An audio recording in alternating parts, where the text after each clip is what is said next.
welcome back to a new video. Today I'm going to be doing my thoughts on films video, where I'm going to be talking about 5 movies that I watched that weren't for any series, whether that be a Monday Movie Hunt, Friday Reviews, or I Love That Film, or anything like that. This is 11 to 15, so I've done 2 of these videos prior to this one this year. So the first film that I watched was from the Underworld box set, and it was, of course, Underworld. This was a lot better than I thought it was going to be. I really liked the style of this. The gothic vampire mansion was just beautiful to look at, and visually this film I loved it, and I was really into the visuals of this film. I thought that the plot was good, it was interesting, vampires versus the Lycans. I liked our main character, played by Kate Beckinsale. I always say her name wrong. Yeah, I thought she was fantastic, and I really enjoyed the film. I gave it 4 stars, and I thought, yes, it's a 5 series, so I thought, well, this is great. Hopefully a new series I can really get into, and I just thought, like I say, visually for me this was the main pull for it, but also I did enjoy the storyline, and I think his name was Matthew. There was a guy in it who kind of really centred around the storyline. I really liked his character and his story. But yeah, overall I enjoyed this, and I was really hesitant at first. This series has been out for a long time and I kept passing it up, but I'm glad that I finally watched it. So yeah, that is Underworld. I did watch another Underworld, and so I'll talk about that in a little moment. Let me actually get out the other one. But the next film that I watched was Timer, which this was in my One Shelf at a Time video. If you've seen them, I've uploaded 3 so far. And this was obviously from shelf number 1, and I thought, okay, I'll give it a go, and then if I don't really enjoy the first 20 minutes, I'll just get rid of this one. So, you know, I gave it a go, and I completely got hooked. It was just a cute, fun, romantic comedy with everything that I wanted, and a little bit more, because it was kind of a bit sci-fi. So basically, everybody has, well, not everybody, but most people have these timers put on their wrists that say when they're going to meet their soulmate. And basically, if you have a blank timer, that means that your soulmate does not have a timer yet. And our main character has a blank timer, so she's trying to go about and encourage men without timers to get a timer and see if that's going to be her one, you know, etc. And the way that this goes is very interesting. I really enjoyed the story, I enjoyed the concept, I really liked our main character, I liked our main character's family. There was a lot of family orientation in this film, which I did enjoy and appreciate. I thought that was great. I liked kind of the romances in the film, kind of our main love interests. I really enjoyed those, and I would definitely watch this film again. I gave it 3.5 stars because the end for me was a little bit iffy, but I had a fun time with it. I want to watch it again, so this is one that I kept from my One Shelf at a Time, and that I really enjoyed. So if you like romantic comedies and that type of thing, and you haven't heard of this one, it might be worth checking out, because I did think that it was just a fun time for that kind of genre, and a little bit different as well. So yeah, Timer, I enjoyed that one. And the next one I watched was Underworld Evolution, which is the second Underworld film.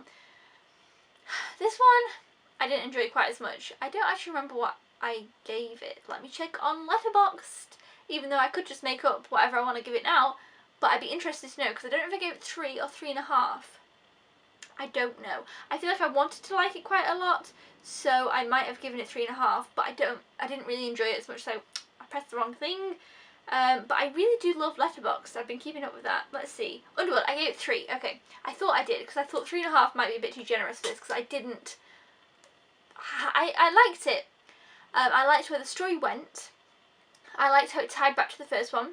I liked our characters still, but I felt plot-wise it was a little bit weak, and it wasn't... There was just something that didn't click with me as well as it did with the first one. Plus, they didn't have the cool gothic vampire mansion in this one so much. It was okay. I'm looking forward to continuing the series. It didn't completely put me off. I will continue to watch the series. I just felt like this one was quite a bit weaker than the first. Also, it was significantly shorter. But with how this film was going, I was kind of glad that it wasn't too long. So, I gave it 3. I recommend the first one. Definitely check out the first one. If you really enjoy it and enjoy the story, I think this one's worth a watch. It wasn't, like I say, it was very short, so it wasn't too bad. 102 minutes, so You know, the first one was, I think, over 2 hours long. This one, shorter, you know, it was good enough. And I will continue the series, so there is that. The next one I have is one that I heard so many controversial things about.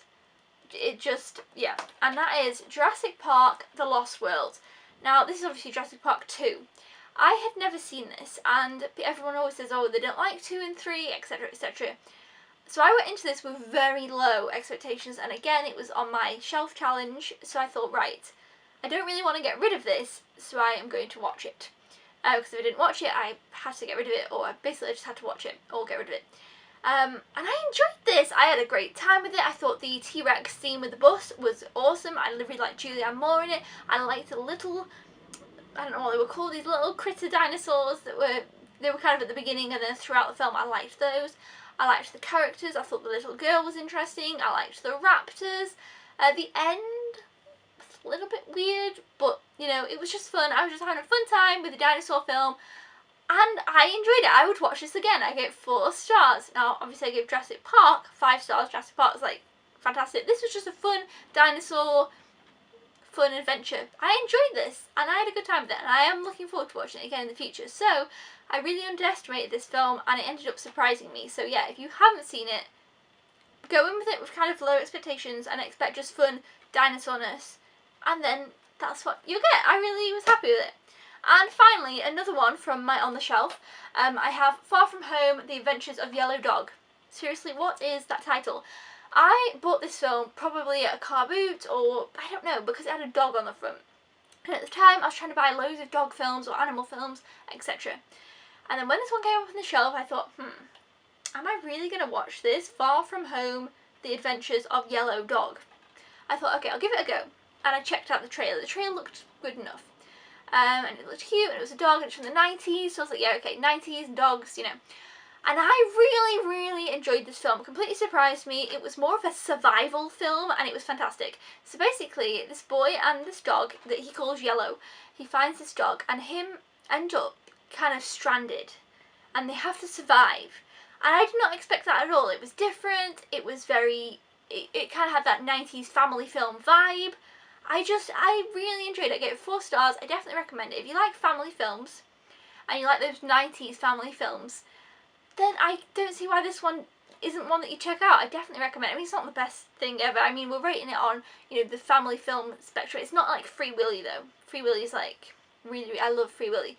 But it's kind of like, it's not even quite Homeward Bound. But it's, you know, it's one of those, it's just a good family 90s film that I think if you're kind of wanting more of those, and you kind of, that's a bit missing, because I feel like that family films can be a bit hit and miss. I think this one is definitely worth a watch, and I feel like it's probably really underrated because it's just, I feel like it's just got a weird title, and it's not, it doesn't sell it well. But I think you'd like this if you like this kind of films, and I would definitely recommend it. So I'm really, really glad that I've been doing my one shelf at a time, because now I finally watched Jurassic Park 2, and I watched a romantic comedy that I didn't really know much about and haven't heard anyone talk about. I watched a family film that I haven't heard anyone talk about, and I enjoyed them both. And all 3 of these films I'm going to keep in my collection, and I'm looking forward to watching again in the future.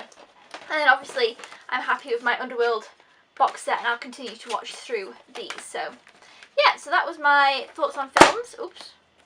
Let me know if you have seen Underworld, or your thoughts on Jurassic Park 2, or if you've seen any of the other 2, I'd be really interested.